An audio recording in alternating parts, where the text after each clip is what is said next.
તો જય દ્વારકાધીશ મિત્રો, હું છું કૃષ્ણા આહિર ને સ્વાગત છે તમારા બધાનું મારા નવા વિડીયોમાં. તો આજે આપણે આ વિડીયોનો ટોપિક છે જે કેન્ડલ સ્ટિક પેટર્ન્સ ની આપણે પહેલા પાર્ટ 1 માં 10 ઇમ્પોર્ટન્ટ કેન્ડલ સ્ટિક પેટર્ન શીખ્યા હતા.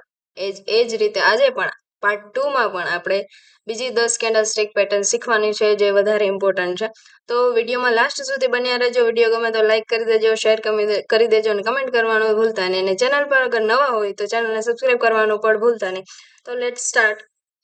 તો કાલે આપણે 10 કેન્ડલસ્ટિક પેટર્ન અલગ અલગ જોઈ, એ સિવાયની જે ઇમ્પોર્ટન્ટ છે આજે આપણે અહીંયાથી સ્ટાર્ટ કરીએ. તો બે ઇમ્પોર્ટન્ટ જે ફર્સ્ટ બે ઇમ્પોર્ટન્ટ કેન્ડલસ્ટિક પેટર્ન બને છે આજના દિવસ માટે, એ છે બુલિશ હરામી અને બેરિશ હરામી.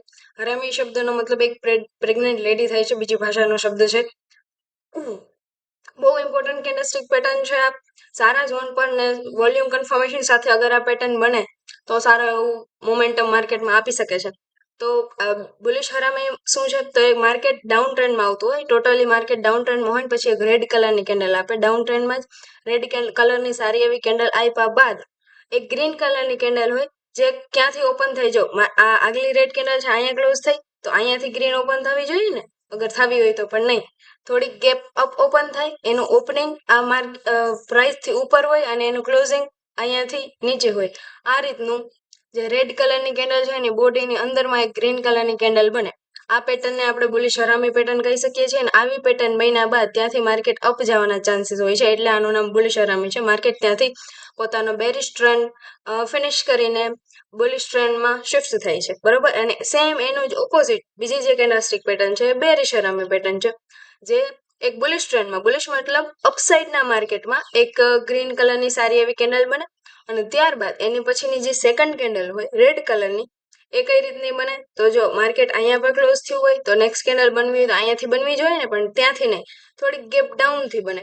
અને પાછું ક્લોઝિંગ પણ એનું માર્કેટના ક્લોઝિંગ કરતા થોડું ઉપર હોય, આ ઓપનિંગ કરતા થોડું ઉપર હોય. એ રીતે ગ્રીન કલરની કેન્ડલની બોડીની અંદરમાં જ જે બીજી રેડ કલરની કેન્ડલ બની જાય આ રીતની, તો આને આપણે બેરિશ હરામી પેટર્ન કહેશું. અને સારા વોલ્યુમ કન્ફર્મેશન સાથે સારા ઝોન પર અથવા કોઈ ટોપ પર આવી પેટર્ન તમને દેખાય તો ત્યાંથી માર્કેટ શિફ્ટ લેવાના ચાન્સીસ હોય છે, બરોબર છે. જેમ અપસાઇડના માર્કેટમાં ગ્રીન કેન્ડલ પછી રેડ કેન્ડલ, તો ત્યાંથી માર્કેટ આ બુલિશ ટ્રેન્ડ એનો ફિનિશ કરીને એક બેરિશ ટ્રેન્ડમાં શિફ્ટ થાય છે અને ત્યાંથી એક બેરિશ ટ્રેન્ડ કન્ટિન્યુ કરી શકે છે. કન્ફર્મેશન જરૂરી છે, બરોબર છે. કેન્ડલસ્ટિક પેટર્ન એ જસ્ટ એક બેઝિક છે, કન્ફર્મેશન વધારે જરૂરી છે.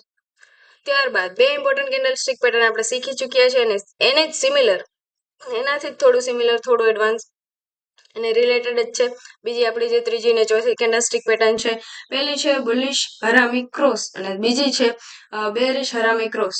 એનું નામ છે એ જ રીતનું પેટર્ન છે, બરોબર છે. જેમ આપણે પહેલામાં શીખ્યા હતા એમ જ ડાઉન ટ્રેન્ડ છે, ગ્રીન કલરની રેડ કલરની કેન્ડલ બને અને ત્યારબાદ ગ્રીનની જગ્યાએ એવી રીતનું ક્રોસ જેવી કેન્ડલ બને. ક્રોસ શું કામ બન્યું, કે અહીંયા બહુ બધી ફાઇટ ચાલે છે, માર્કેટને ખુદ કન્ફર્મ નથી થતું કે શું છે, બરાબર. એટલી બધી ફાઇટ ચાલે છે અને અહીંયા કેન્ડલનું બોડી જે છે સાવ નહીવત થઈ જાય છે, ના બરાબર. અહીંયા આપણે કલર પર કન્ફર્મ ના થઈ શકીએ કે આ ગ્રીન કેન્ડલ છે કે રેડ કેન્ડલ છે, એટલી હદે ત્યાં સેલર બાયરની ફાઇટ હોઈ શકે છે. અને ત્યારબાદ કન્ફર્મેશન માટે શું કરવું જોઈએ આપણે, આવી રીતનું ક્રોસ પેટર્ન જ્યારે બને ત્યારે એક બેરિશ માર્કેટમાં, ડાઉન માર્કેટમાં, નીચે આવતા માર્કેટમાં એક સારી એવી રેડ કેન્ડલ બાદ જ્યારે આવું ક્રોસ બને ત્યારે આપણે અહીંથી માર્કેટ શિફ્ટ થશે એવું માની શકીએ. પણ એના માટે કન્ફર્મેશન જો હું તમને કહું તો એક બીજી ત્યાર પછી એક ગ્રીન કેન્ડલનો તમારે વેઇટ કરવો જોઈએ.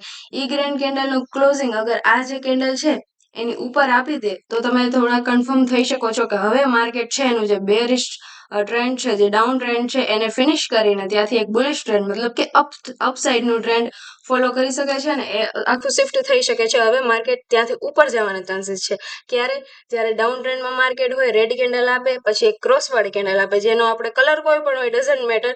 અને સમટાઈમ્સ ત્યાં કલર પણ આપણે કન્ફર્મ થઈ શકતું નથી, ક્રોસ બની જાય છે. અને ત્યારબાદ એક ગ્રીન કલરની કેન્ડલ આ કેન્ડલની ઉપર ક્લોઝિંગ આપે તો ત્યાંથી માર્કેટ શિફ્ટ થવાના ચાન્સીસ છે.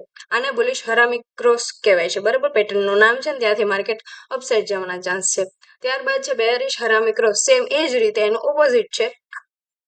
જ્યારે માર્કેટ અપ ટ્રેન્ડમાં હોય, સારા એવા ઝોન પર કે કોઈ સ્વિંગ ટોપ ઉપર આવી રીતની ગ્રીન કેન્ડલ સારી એવી આપે ને ત્યારબાદ એક ક્રોસ બની જાય, સેલર બાયરની ફાઇટ છે, આપણે કલર પર આઈડેન્ટિફાઈ ના થઈ શકે એ રીતનું ક્રોસ બની જાય, ત્યારે ત્યાંથી માર્કેટ ડાઉન જવાના ચાન્સ હોય છે. પણ કન્ફર્મેશન માટે એક તમે રેડ કેન્ડલનો વેઇટ કરી શકો છો કે અગર હજી એક રેડ કેન્ડલ બની જાય, ક્રોસ પછી એક રેડ કેન્ડલ બને અને જે આ ઓપનિંગ પ્રાઇસ છે ગ્રીન કેન્ડલનું એનાથી પણ થોડું નીચે અહીંયા ક્યાંક ક્લોઝિંગ આપે, કેન્ડલ પોતાનું ક્લોઝિંગ ત્યાં આપે, તો આપણે વધારે કન્ફર્મ થઈ શકીએ છીએ કે યસ આ એક બેરિશ હરામી ક્રોસ પેટર્ન છે અને અહીંયાથી માર્કેટ શિફ્ટ થવાના ચાન્સીસ છે અને અહીંયાથી માર્કેટ હવે ડાઉન સાઇડ જઈ શકે છે, એવા ચાન્સીસ બને છે. તો let's move on the next candlestick patterns. તો અગેન બીજા પણ બે જોરદાર કેન્ડલસ્ટિક પેટર્ન છે. એક છે ડાર્ક કવર ક્લાઉડ અને એક છે પિયર્સિંગ લાઇન. તો બંને બહુ ઇમ્પોર્ટન્ટ છે. જ્યારે માર્કેટ એક બુલિશ ટ્રેન્ડમાં હોય, અપસાઇડ જતું હોય અને ગ્રીન કલરની કેન્ડલ આપે અને ત્યારબાદ એક રેડ કલરની કેન્ડલ એવી રીતની હોય કે જો આની બરોબર અહીંયા કેન્ડલ પૂરી થઈ તો બીજી કેન્ડલ અહીંથી શરૂ થવી જોઈએ, પણ એ રીતે નહીં, થોડુંક ગેપ અપ ઓપનિંગ હોય અને એનું ક્લોઝિંગ એ રીતનું હોય કે જે આપણે આગલી ગ્રીન કલરની કેન્ડલ છે ને એનું અડધું હાફ કરીએ તો એનાથી થોડું નીચે હાફથી આગલી આપણી ગ્રીન કેન્ડલના હાફથી 50% થોડું નીચે ક્લોઝિંગ આપે તો અહીંયાથી માર્કેટ ડાઉન ટ્રેન્ડ માં શિફ્ટ થઈ શકે છે. અહીંયાથી માર્કેટ નીચે આવવાના ચાન્સીસ બને છે, બરોબર છે. અને ત્યારબાદની જે એનું ઓપોઝિટ બને છે કે જ્યારે માર્કેટ એક ડાઉન ટ્રેન્ડમાં હોય ત્યારબાદ એક એવી રેડ કલરની કેન્ડલ બને અને ત્યાર પછીની જે કેન્ડલ છે એનું ઓપનિંગ જોઈએ તો કાયદેસર રીતે અહીંયાથી થવું જોઈએ, પણ ત્યાંથી ના થઈને એક ગેપ ડાઉન ઓપનિંગ થાય. રેડ કલરની કેન્ડલ પછીની જે ગ્રીન કલરની કેન્ડલ હોય ગેપ ડાઉન, જો આટલો ગેપ આવે છે માર્કેટ પ્રાઇસમાં, આ ગેપ ડાઉન સાથે ઓપન થાય અને પછી એનું ક્લોઝિંગ જે આગલી આપણી રેડ કેન્ડલ છે એનું આ 50% છે, એનું હાફ છે, એના કરતાં પણ થોડું ઉપર ક્લોઝિંગ આપે તો આપણે અહીંયાથી એમ કહી શકીએ કે અહીંથી માર્કેટ હવે ઉપર જવાના ચાન્સીસ છે. તો આપણે એ પછીની નેક્સ્ટ બે કેન્ડલસ્ટિક પેટર્ન્સ ઉપર આવીએ. સોરી. તો એ બને છે 3 ઇનસાઇડ અપ ને 3 ઇનસાઇડ ડાઉન, જે બુલિશ હરામી પેટર્ન જેવું જ છે વિથ કન્ફર્મેશન છે કે માર્કેટ ડાઉન ટ્રેન્ડમાં હોય, પછી એક રેડ કેન્ડલ આપે અને પછીની ગ્રીન કેન્ડલ છે આની બોડીની અંદરમાં જ હોય, ત્યાં થોડું ગેપ ડાઉન ગેપ અપ વાળું સીન હતો, અહીંયા એ નથી. આ રેડ કલરની કેન્ડલની જે બોડી છે એની અંદરમાં જ બીજી એક ગ્રીન કલરની કેન્ડલ બને ને ત્યારબાદ જે એ પછીની નેક્સ્ટ ગ્રીન કલરની કેન્ડલ બને એનું ક્લોઝિંગ આપણી જે આ રેડ વાળી કેન્ડલ છે એની ઉપર હોય તો આપણે ત્યાંથી એવું પ્રેડિક્શન કરી શકીએ કે અહીંથી માર્કેટ ઉપર જવાના ચાન્સીસ છે. કન્ફર્મેશન કે વોલ્યુમ કે સારો ઝોન એ બધું અલગ વાત છે, બધું મેટર કરે છે, જસ્ટ બેઝિક છે.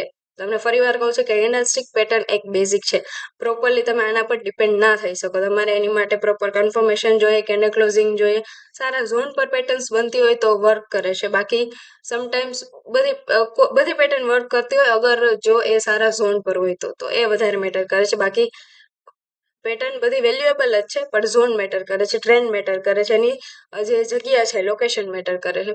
ત્યારબાદ છે 3 ઇનસાઇડ ડાઉન પેટર્ન. તો એક જ મિનિટ. 3 ઇનસાઇડ ડાઉન પેટર્ન એ પણ જે આપણે બેરિશ હરામી પેટર્ન હતું એ ટાઈપનું છે. માર્કેટ અપસાઇડમાં હોય, એક બુલિશ માર્કેટમાં ગ્રીન કલરનું કેન્ડલ બને ત્યારબાદ એક રેડ કલરની કેન્ડલ એની બોડીની અંદર બને ત્યારબાદ ત્રીજી કેન્ડલ જોવાની આપણે કન્ફર્મેશન કેન્ડલ, જેનું ક્લોઝિંગ આ આપણી ગ્રીન વાળી કેન્ડલની નીચે હોય તો ત્યાંથી આપણે એવું પ્રિડિક્શન કરી શકીએ, એવું અઝ્યુમ કરી શકીએ કે અહીંથી માર્કેટ એક ડાઉન મૂવમેન્ટ આપશે, અહીંથી માર્કેટ નીચે જવાના ચાન્સીસ છે. તો લાસ્ટ આપણી જે 10માંથી લાસ્ટ બે કેન્ડલસ્ટિક પેટર્ન બને છે 3 લાઇન સ્ટ્રાઇક વાળી, એ આપણે સમજી લઈએ.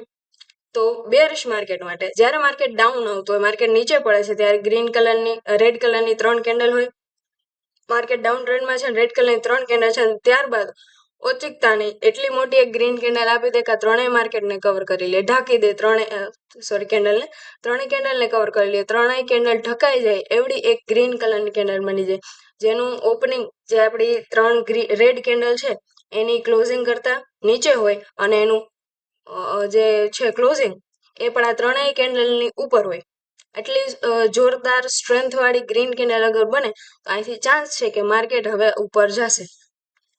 ત્યારબાદ સેમ એનું ઓપોઝિટ જે બુલિશ માર્કેટમાં હોય, માર્કેટ જ્યારે અપ ટ્રેન્ડમાં હોય અને 3 ગ્રીન કલરની કેન્ડલ આપે અને ત્યારબાદ એક સ્ટ્રાઇકમાં એવડી રેડ કેન્ડલ આપી દે કે આ ત્રણેય જે ગ્રીન કેન્ડલ છે આખી કવર થઈ જાય, આખી ઢકાઈ જાય, એ રીતની એક રેડ કેન્ડલ હોય, આ ત્રણેયની આખી બોડી છે એના જેવડી એક જ કેન્ડલ બની જાય, 3ની સમાન એક જ કેન્ડલ બની જાય.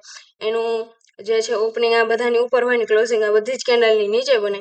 તો અહીંયાથી આપણે એવું અઝ્યુમ કરી શકીએ, એવું આપણે પ્રિડિક્ટ કરી શકીએ કે અહીંથી માર્કેટ નીચે જવાના ચાન્સીસ છે. તો આ હતી આપની આજની જે 10 ઇમ્પોર્ટન્ટ કેન્ડલસ્ટિક પેટર્ન હતી. વિડીયો કેવો લાગ્યો એ તમે જરૂરથી કમેન્ટ કરી દેજો, લાઈક કરવાનું ભૂલતા નહીં અને ચેનલને જરૂરથી સબસ્ક્રાઇબ કરી લેજો. મળીએ આવા નવા વિડીયો સાથે. Thank you so much.